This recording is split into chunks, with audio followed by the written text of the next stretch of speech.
of my black fondant out, and I'm just going to roll it really, really thin. I don't want them to be super bulky or thick. I want them to be pretty thin on the cake. So I'm just going to roll this as thin as I can get it. It's a little dry today. If it gets too dry to work with, go ahead and just pick it back up, put a little vegetable shortening in it. It'll make your life a little easier. But because this cake is so small, we don't really need all that many seeds. I'm not too concerned about it. You'll notice there's a little variation in color. Sometimes that happens. I'm not really worried about that either because as I'm sure you know, see, it's really dry.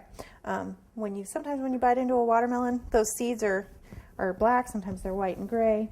Kind of depends on the species as well as how mature the seeds are. So if there's a little variation in color, don't be too horribly concerned about it. All right, here we go.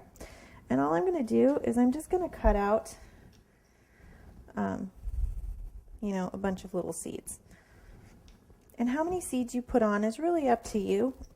You just want to make sure when you're cutting them, you get a nice clean edge. Okay, and that's going to be more than we're going to need.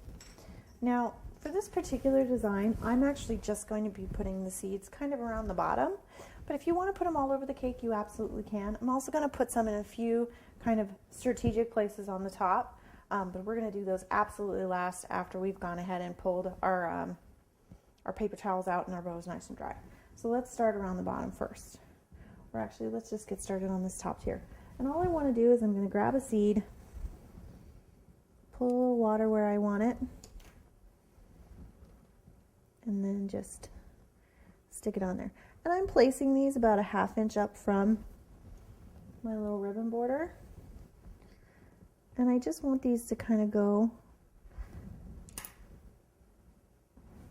parallel to my ribbon.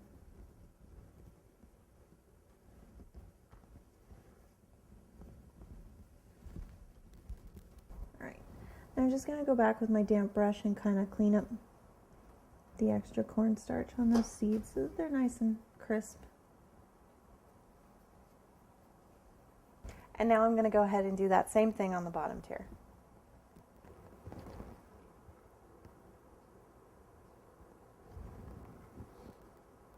So now that our bow's dried up enough that we can go ahead and remove our paper towels, we're going to put our last seeds on the top.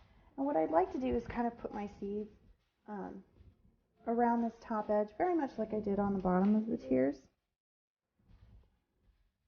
So just where there isn't a piece of bow, go ahead and place the little seed.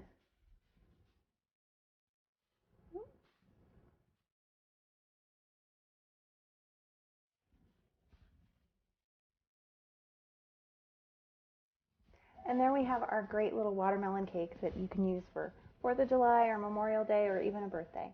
So I hope you enjoyed watching. I really enjoyed showing it to you. Have a sweet day.